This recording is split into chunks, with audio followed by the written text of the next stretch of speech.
everyone, my name is Brooke, your fellow podcaster from the East Coast, content creator, creative artist, and entrepreneur, and welcome to my podcast, Blogger with a Twist. So basically on my podcast, I'll mainly be doing topics about lifestyle. I may do a couple rants or story times about my life or whatever comes to mind. That is the gist of this podcast. So if any of you guys find that interesting, definitely share the podcast, subscribe, also tell your friends or family. And last but not least, get your favorite snacks, your popcorn, whatever you like to eat. Sit back and relax, and let's get this episode popping.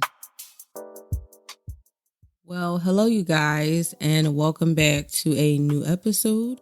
And hopefully you guys out there are having a good day. So I know in my last episode, I told you guys that I wasn't too sure if I was coming out with an episode this week because of my tooth extraction that I had last Friday. Because typically for me, when I record my episodes, I record them on the same week that I released them. And, I didn't know if I was going to be up to recording at all this week. But thankfully I am, and I'm feeling pretty good. So the surgery went well.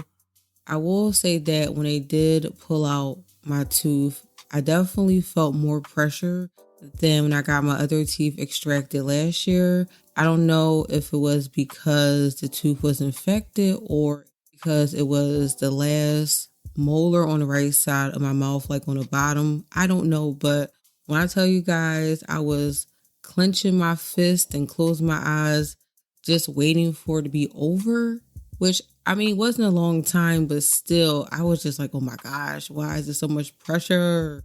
But I'm definitely doing better. I'm still kind of on a soft food diet, but I've been trying to eat more so on the left side of my mouth instead of the right side where the extraction site is at to avoid any complications or the extraction site getting reinfected or anything like that. But yeah, surgery went good. And then also, I forgot to tell you guys something. So I think it was episode number 6. I mentioned briefly about me going to a wedding on Sunday, March the 23rd. And honestly, you guys, my boyfriend and I, we had a really good time at the wedding. It was such a beautiful day. The wedding was inside of this mansion. Outside of the mansion, they had this area set up for the ceremony, which was directly behind this beautiful body of water. And, the sun was just shining perfectly. And so after the ceremony, we had cocktail hour inside of the mansion, so it was unlimited drinks. So I had like a Shirley Temple, and then I had the drink that the bride and groom chose for their drink, which was kind of like a Bay Breeze. And if you guys don't know, a Bay Breeze is probably one of my favorite drinks to get if I go out because it's more of a sweet drink, but at the same time, I feel like those are the drinks that you have to look out for, which are the ones that taste really sweet. Or they taste like juice because they can sneak up on you if you have too many. But anyway, so yeah, I had some drinks, also had some food. They had like these little mini chicken sliders coming out. And then they also had different food stations. So it was one station that had macaroni and cheese. And you can customize it by adding more cheese or bacon or broccoli. And they also had one for mashed potatoes. And then another one for like Italian food. So garlic bread, some pasta with a red sauce. And then I'm thinking it was probably mussels, but I don't eat mussels anyway. But overall, it was good. And then for dinner, I had steak with some type of cream, like white cream garlic sauce and potatoes and green beans. And my boyfriend had ravioli. And like I said, I'm so happy I decided to get my tooth taken out the week after that, because I could not imagine trying to eat steak after getting my tooth taken out. I'm just saying. So yeah, overall was a good experience. I had a good time, and it definitely gave me some ideals about when my boyfriend and I decided to get married, because I really liked the ideal of having a wedding inside of a mansion. Like, it was just really nice. And then I guess other than that, you guys, today's episode, I thought that I would share with you all my experience of being a background actor, extra, however way you want to say it. So that being said, grab your snacks and let's get this episode popping. So before I get started in telling you guys about my experience and stuff like that, I want to kind of go back a little bit in time about how I got started. So I first started getting an interest in modeling and acting when I was around 14 or 15 years old. So because of that, my mom ended up enrolling me into John Casablanca Acting and Modeling School located in Langhorne, PA. I went there, I want to say maybe for about a year or so. I graduated, and then after I graduated, I ended up going to this casting agency. I think it's called 99. And I was there for a little while, and I think that's where I kind of started to lose my interest in modeling and acting. So that kind of went on a back burner for a couple years. When I was in my 20s, I started to look on Craigslist for different acting gigs and stuff like that. And I actually did get a few acting gigs off of Craigslist, which I know a lot of people feel like Craigslist is sketchy, but I feel like anytime you look at something online, there's always a possibility that it probably could be sketchy, because it is online and not everything online is always 100% accurate. As far as the acting gigs that I did get off of Craigslist, there was one that was in New York. And I don't remember if it was for a TV show, a music video. I don't remember, but I did have to go to New York, and that was cool. I'm trying to think, did I get paid for that? I'm not sure. I don't remember. So that was that one. And then there was another one, which I think was also not paid, but it was here in Philly, and it was for a music video. I'm pretty sure the music video is probably still on YouTube. If I can find it, I'll try to link it in the description of this episode. But definitely, Craigslist did help me land some acting gigs. It also helped me land some writing gigs, as far as writing for different magazines and publications and stuff like that. So after dealing with Craigslist, I did start kind of venturing out and actually applying to different casting agencies and stuff like that.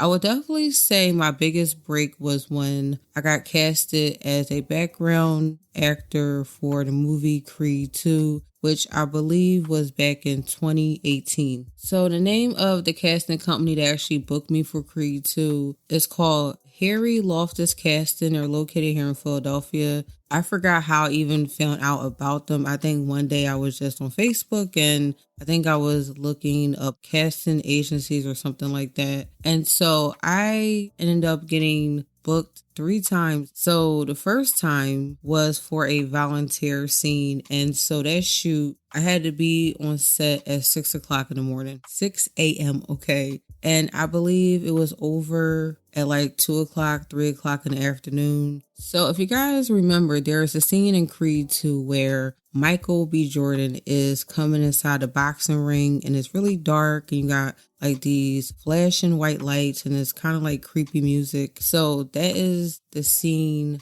And it's so funny with that scene, because I think a lot of people think that it was shot during the nighttime, but it was actually shot in the morning. It's just a building that we were in and made it appeal or look like it was at nighttime. They did have us put our phones away, like in this little case, because technically you're not supposed to take pictures and stuff like that, because even if you're doing volunteer work or you are a paid background actor, at the end of the day, you're there to work and you're not there to be a fan or paparazzi. Now, I do remember there were a few people that did get kicked off a set because they did sneak and take pictures, and they did things they wasn't supposed to do. I remember one time I heard this girl yell Wakanda forever. I'm thinking to myself, okay, all right, girl, you really are a fan of Michael B. Jordan. Okay. I did get to have lunch afterwards, which was pretty much like cold sandwiches and juice, nothing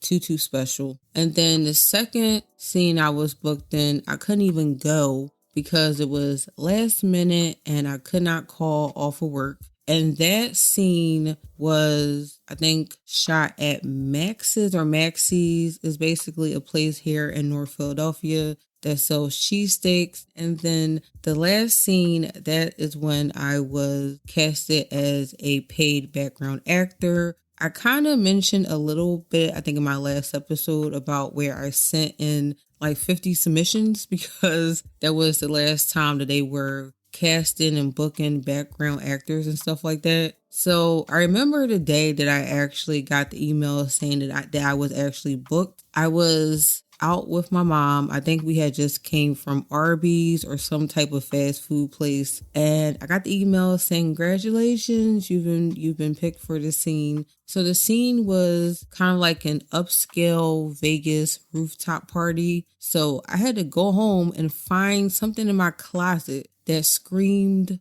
Vegas rooftop party, upscale, fancy. And luckily I did have a black dress. So I had the dress, the shoes. So after my mom drove me back to the house to change, she then drove me to set. So I believe the call time was 7 p.m. And so when I got inside, I had to check in, and also they had like a station for if you needed extra clothes or props to add to your wardrobe. And then also if you needed some makeup done. So I did get some makeup done, but as far as my clothes, they told me I did not need anything because your girl was perfect, okay? So after that, I basically just sat downstairs with the rest of the extras and just waited for the directors and stuff to call us upstairs to actually film the shot, because during that time that we were waiting, Michael B. Jordan was filming some scenes, so we had to kind of wait for that, which is something else I feel like you will learn about being, I guess, a background actor or working on a movie set, is that there are a lot of takes and sometimes it can be a lot of waiting around. So I want to say that finally, after about 2.5 hours of us waiting downstairs, they finally called up the extras. So we had to take this elevator up to the top floor. So when we got up there, they had everything kind of like decorated, thinking you was actually in Vegas at a rooftop party. So they kind of broke us up into groups. So it was like groups of 3. I was in a group with these 2 other people that was really cool. We did a couple of shots and then we had like a little intermission, and I had walked over to one of the directors during the intermission and I asked him, like, look, my feet is kind of hurting with these heels. Can I take off my shoes real quick? And Michael B. Jordan walks like through the door. To this day, I think that's one thing I regret, is that I did not say hi to him. But my whole thing is that he had these 2 other girls, one standing on each side of him. So to me, I'm thinking, well, I don't know who these girls are. I don't know if they are groupies, fans. I don't really know. So yeah, I basically kept talking to the director like I did not see Michael B. Jordan. And I know I was in close enough proximity to say hi to this man, but I didn't. So yeah, after I talked to the director, they did a couple more shoots, and then we eventually did have lunch at like 1 o'clock in the morning. Also, I forgot to add that if you guys have ever seen that show called Lincoln Heights, the dad that played on that show was actually on set that night, and it was really cool just to see him and hearing him crack jokes and just being real, because sometimes when you meet celebrities, sometimes they be acting all bougie and fake and stuff like that. So I remember telling one of the other girls that I met on set that I was this close to Michael B. Jordan. And I remember her telling me, well, why didn't you say hi to him? And I told her, well, look, girl, I didn't know who those girls were that was on his arms. I will definitely say, when you're a paid extra, or maybe when you are on a movie set of like a major movie or something like that, I don't know, I feel like the food just is better. That food definitely, oh my gosh, we had so much food. They had different stations. They had like a dessert station, all these different juices, sodas. I think they had like wings. What was really awesome is that they even gave us containers that we could take some food home.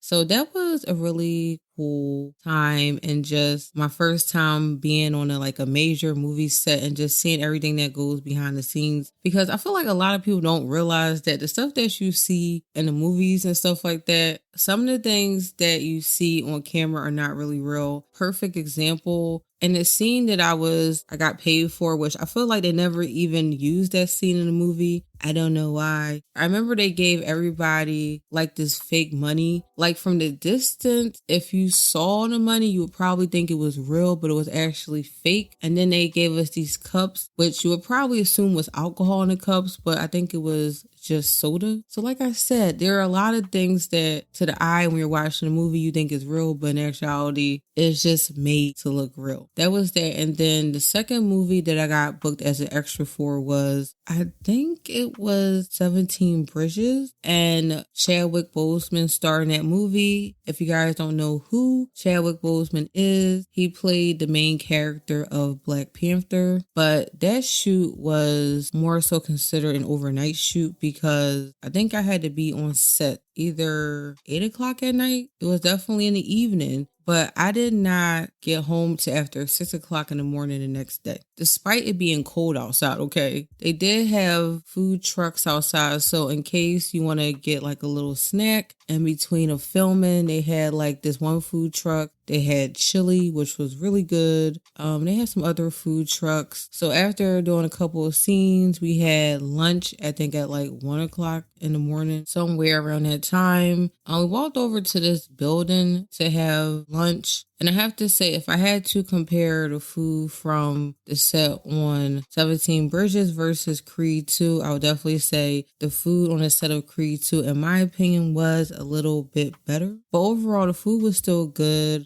I don't think I took any food home, but I feel like that was a long night. I think more so because the weather, it was cold outside versus when I did Creed 2, it was more like in the summertime. I mean, I think it did rain that night, but it wasn't cold outside. Now, I will tell you guys this much. I really feel like I had a chance to bump into Chadwick Boseman when the extras and stuff was walking over to the building to have lunch. I felt like I did see Chadwick Boseman in the crowd, and I just feel like if I had been walking a little bit faster, okay, I probably could have bumped into him, seeing him on set. And I think also you have some people that wonder, do actors look the same in person as they do on TV and stuff like that? And honestly, seeing both Chadwick Boseman and Michael B. Jordan in person, to me, they both look the same. That was a cool experience. I feel like those two movies, especially Creed 2, probably like my biggest highlights of movies that I've been booked as an extra in, because it made me feel like, well, maybe I'm really making it, okay? Now, there was another time that I was booked to be an extra for Empire, the TV show, but unfortunately, I didn't go because, number one, I didn't have the money to fly to Chicago, and number two, it was at very last minute and I couldn't just take off of work. And I feel like to this day, I do kind of regret that decision, because I often think about, well, what if I just had to take in that risk, went to Chicago? I never, you never know what could have happened. Maybe I could have gotten more background work. I don't know, but I couldn't get to Chicago. But overall, you guys, my experience of working as extra on a movie set and just doing background work has been great. I definitely feel like it's one of those things that you can definitely check off on your bucket list as a once in a lifetime experience. As far as my tip or advice for anybody that wants to get into background acting or something like that, you can definitely look into getting an agent or look into signing up for like an agency or something like that to help you find different casting calls and stuff like that. Or if you want to save some money and do it my way, you can just look up different reputable acting companies and websites and stuff like that and see when they are posting about booking extras, or check out their social media profiles and stuff like that to see when they are posting. But yeah, you guys, doing some background work, honestly, I feel like is one of the easiest things to do with acting, because you don't really have any lines to say or memorize, but also meet new people So I would definitely say if you want to get into background acting, definitely go for it. As far as the reason why I feel like I kind of took a step back with acting after I got casted for those movies, it's mainly because of COVID-19. When that happened, I just didn't really feel comfortable being around a lot of people. But a part of me still kind of thinks about, well, maybe I should start researching and looking for more acting gigs and stuff like that, because honestly, doing background work is so easy, you guys. So that being said, you guys, I don't think I missed anything. Like I said, overall, I've had a really good experience of being a background extra and stuff like that. And like I said before, if you want to pursue something like that, like I said, do your research, look for reputable companies and stuff like that, and see when they're looking for extras and stuff like that. And most importantly, do not give up, because like with any job, you may not get the first casting call, but I feel like not giving up, you may land something really good. So thank you guys again for listening to this episode about me just sharing about my experience and stuff like that. Definitely share the podcast. And until my next episode, I hope you guys have a great day. Stay blessed, stay positive, and peace.